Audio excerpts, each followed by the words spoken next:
गरेका व्यक्तिहरूको जनता समाजको प्रिय Corruption adversely affects each and every sector any of the sort of country. ideology. This is a great location for Nepal to explore its potential. Namaste. Welcome to Nepal's Top 7 Debaters 2014, produced by Leadership Academy.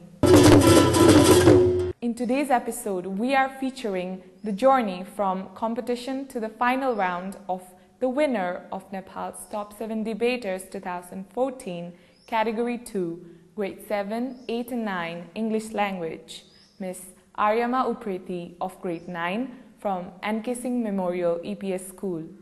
Beauty pageants do more harm than good. Beauty is not about having the fairest skin and prettiest face. It's about having the intellect mind. My friends, beauty pageants are not just about physical beauty. It is also about the inner beauty that she shows on stage, dealing with questions and showing her talent.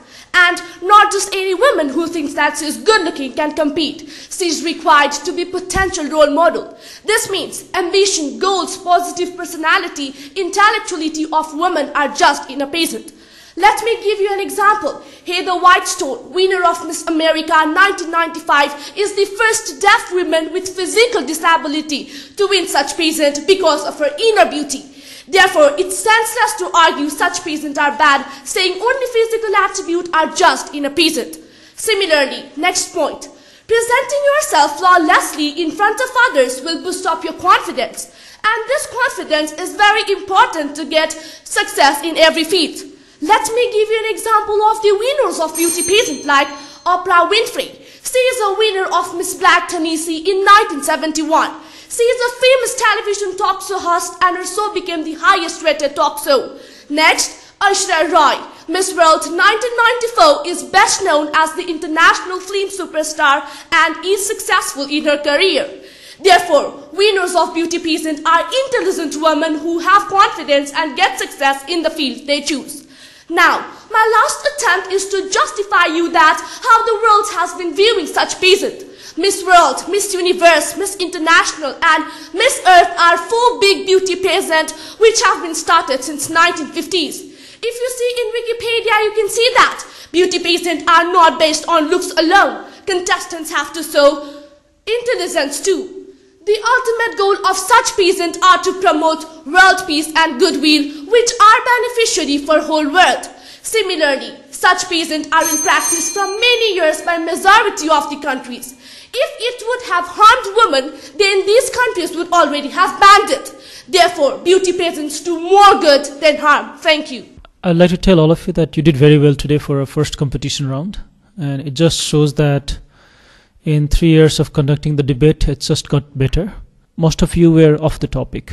The topic is not whether beauty pageants should be held or not.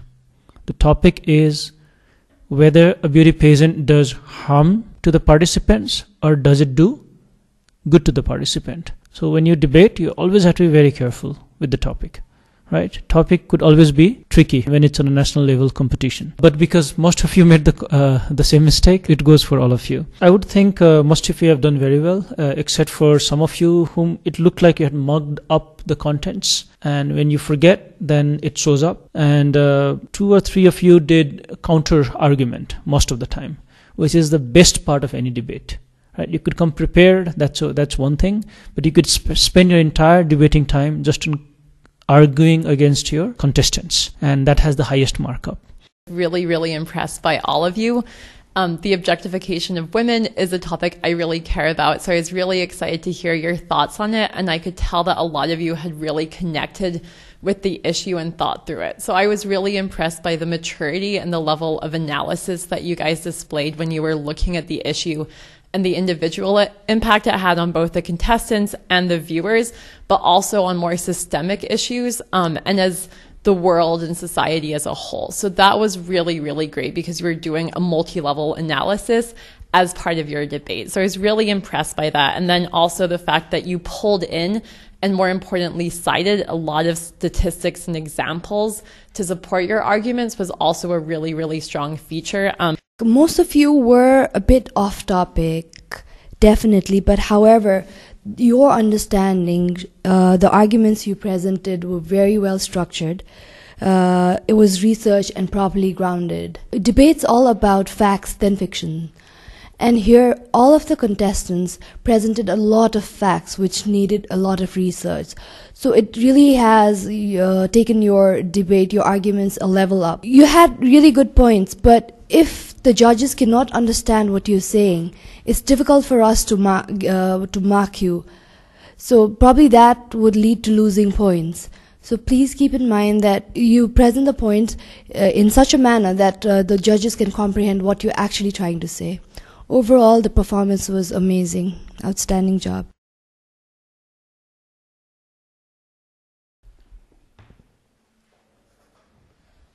So going to the next round, Aryama Upreti, Gurusa Misra, Akriti Dahal, Prajita Shrestha, Dibyansi Bhattarai, Stuti Singh. Congratulations, you'll be going to the next round.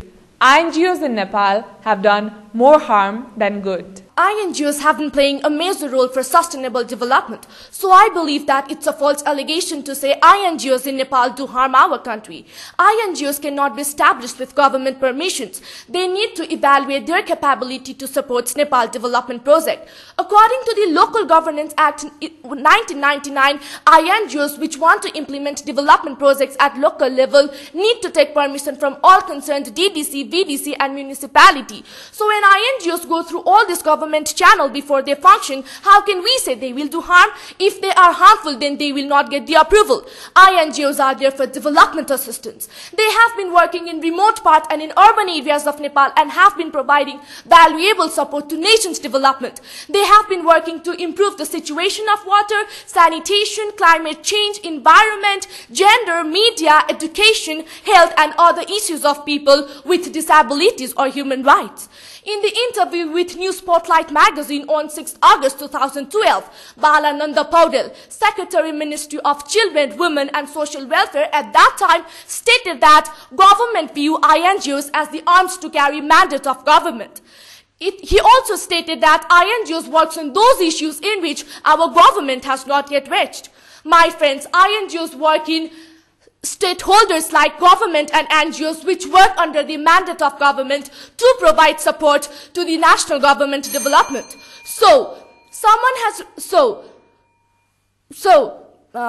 If you see on Facebook page of former US Ambassador Scott H. Delisi, someone has written on his wall, trade not aid. The one who wrote this thinks that aid provided by INGOs harms the nation. But Delisi have clearly replied, stating at this point of Nepal's history, development is a crucial building block for economic growth and it would be more effective if government work with other stakeholders. Therefore, it has been proven that INGOs do more harm than good. Thank you.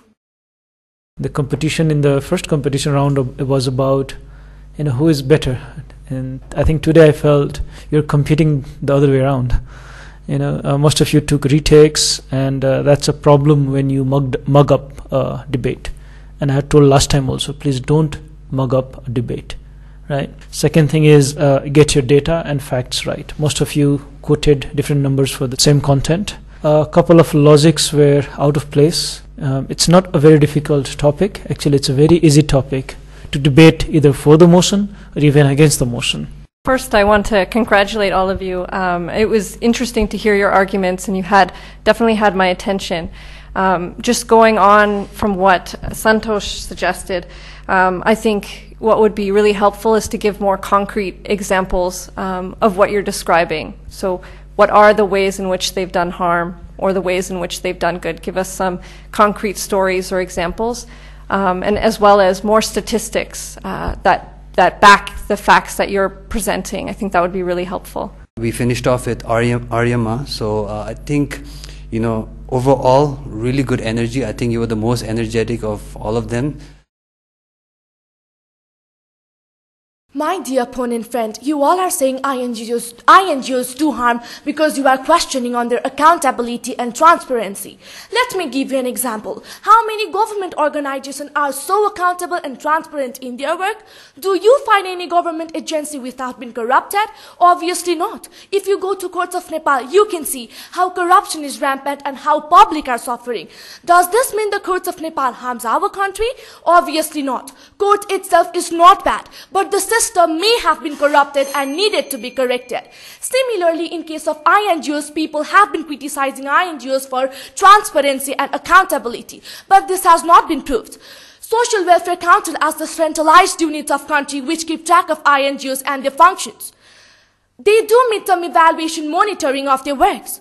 So, Social Welfare Council should bring the facts outside or should correct the functions of INGOs if found doing wrong, or else they have to publicize the work of INGOs indeed to make people believe that they work for the nations. Thank you. We'll have to let two of you go today. I'll take two names. Please step ahead. And we will encourage you to apply again and continue debating, right? So Divyanshi and Gurusa, please step forward. We're very sorry to tell you that your 2014 debate is still here only, but 2015 do apply.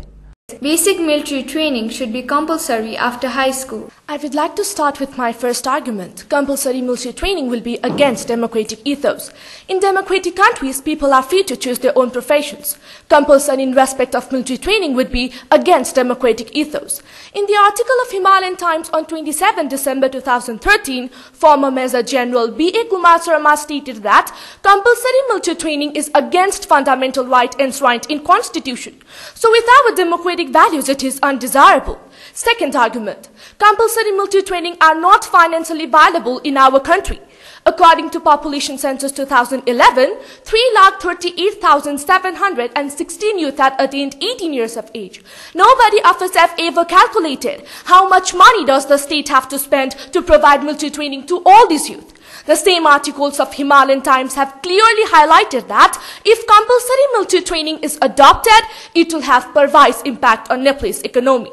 The Defense Minister A.K. Antony on 6 May 2013 addressing Lok Sabha have also stated that compulsory military training on youth will be a big drain on limited resources of developing countries like India. Now, our country, Nepal, obviously is not in a better situation than India. Training for all youth would require number of training centers all over the country and would involve huge amount of expenditure in their maintenance.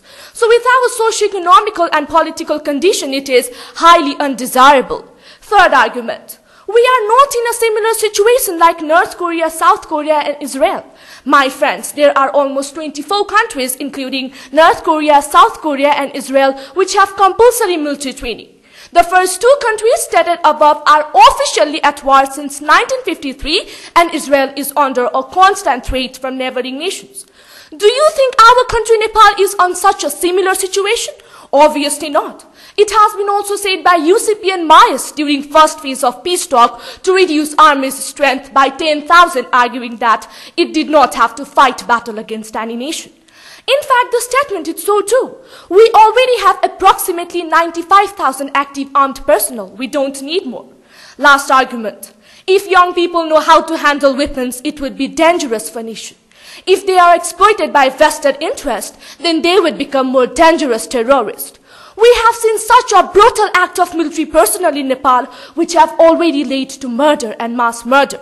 The Nagarkot massacre occurred in 14 December 2005 in Kali Devi Temple is one of such examples. 26 years armed personnel indiscriminately shot at villagers after his discussion with them, killing 11 and injuring 19. This incident is act of misuse of weapons. Therefore, it would be more risky to make random youth know how to handle weapons by providing compulsory military training.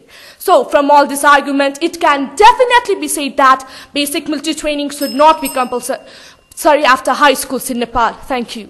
Aryama, you were also very good. You were very fluent, and I really liked it. It's good, like when you're doing a debate, it's good to have points. but it's like bad just to say those points. Some of you said a lot of fantastic points, but you didn't go behind it. You just mentioned it, which wasn't so strong enough. You need to go back and tell more about it. Aryama, some of the topics, okay, it was good, but then you weren't supporting it, okay? But at the same time, very controversial, you know? Your opponent can say a lot of things about what you said, okay?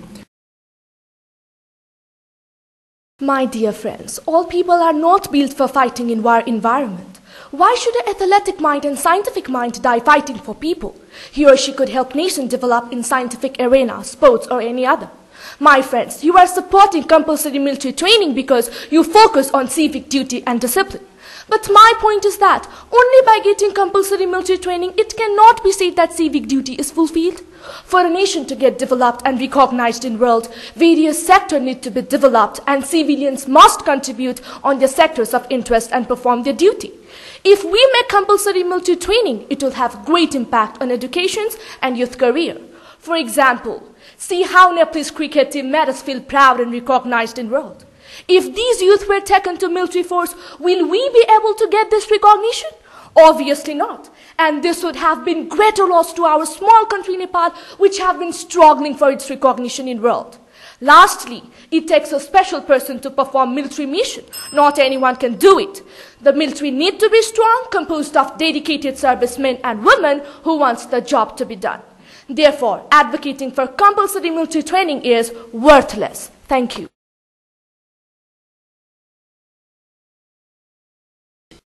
I think all four of you did very well.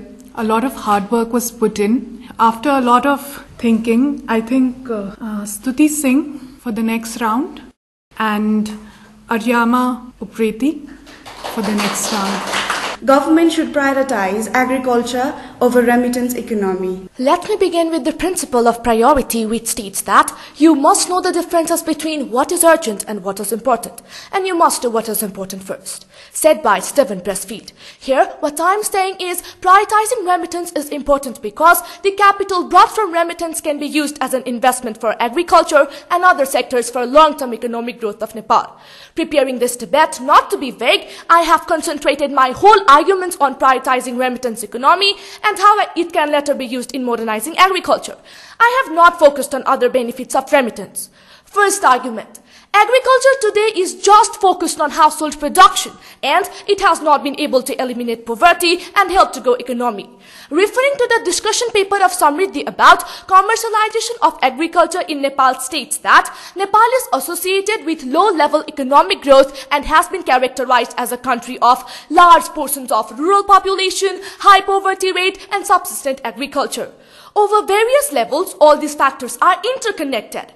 About 80% of the country's population live in rural areas and agriculture is their primary livelihood, in which rural poverty rate is 35% and urban is 10% as per the report of NARC.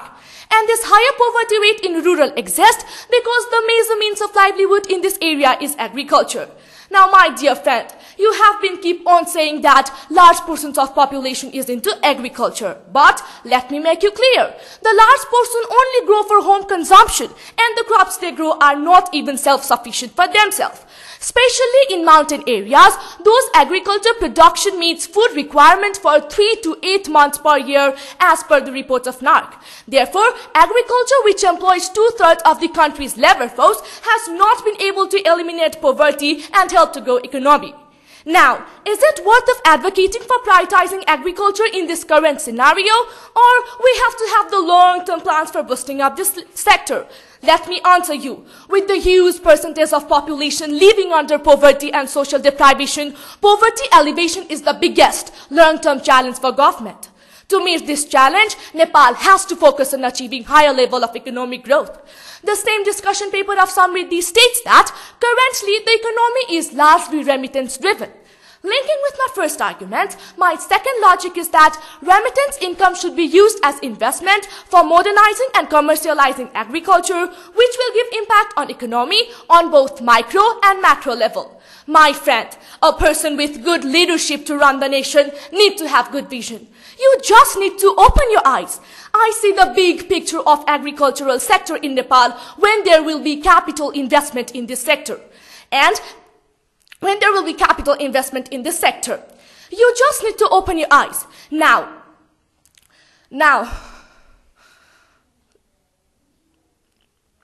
linking with my first argument, my second logic is that, by saying this much, I would like to conclude my debate. Thank you.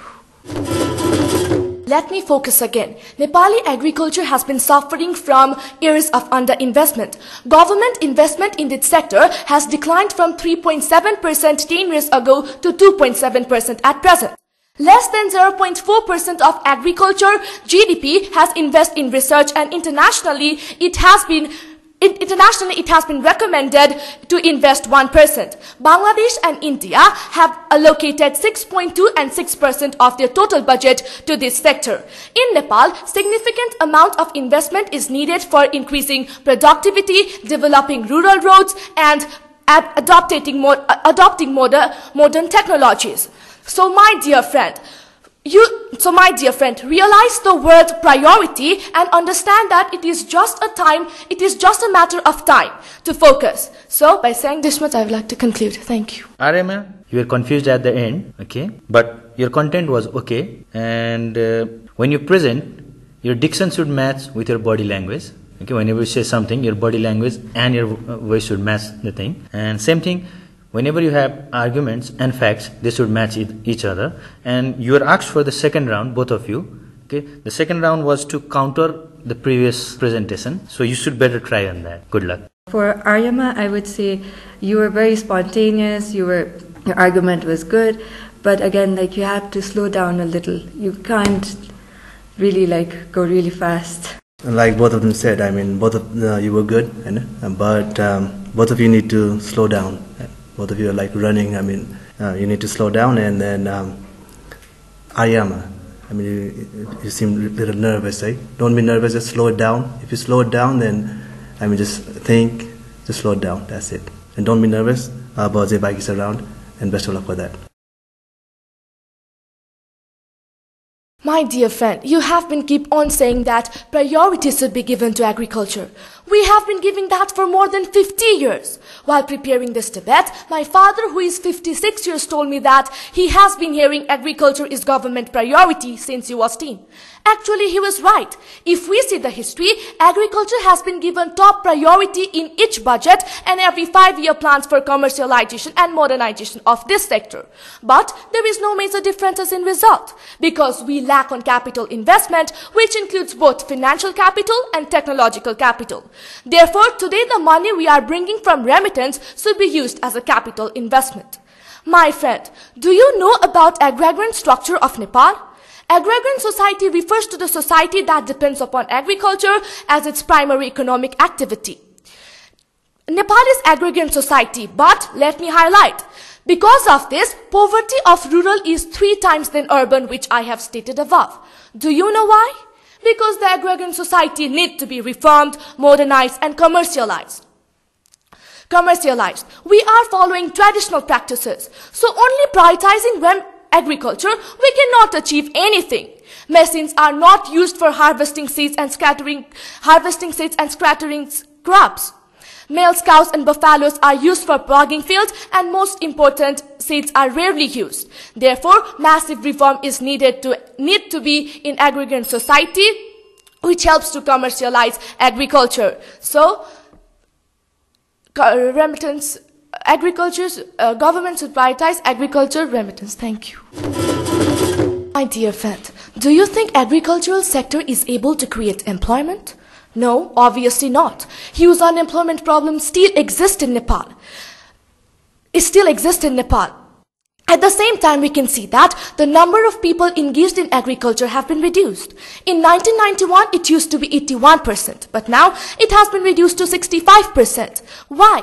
Because the people engaged in agriculture remains in poverty. And for youth, there are no amples of opportunity as we do not focus more on commercial production.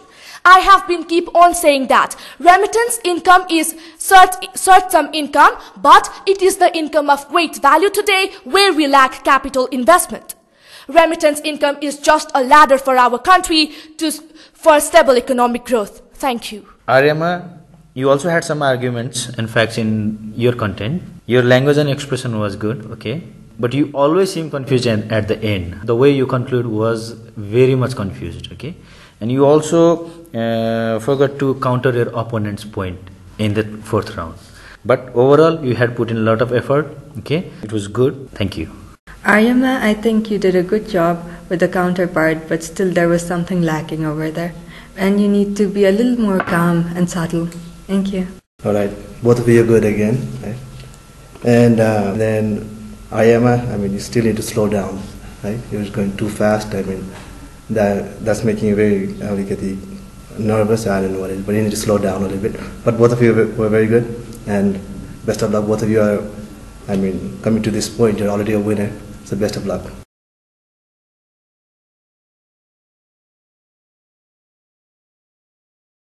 Okay, we now have the results, overall results. Okay, before I announce the results, both of you were good, equally good. There was some margin that made the difference. Okay, so in the coming days, you can work out on where you were missing, and both of you can make a good debater. Okay, all the best for that. Now, in the second place with 206 points, we have Stuti Singh, and in the first place with overall 215 points, we have Aryama. Congratulations, Aryama, and well done, Stuti. You can call us at 425-7250 for feedback or email us at leadershipacademyktm@gmail.com. Have a nice week. Namaste.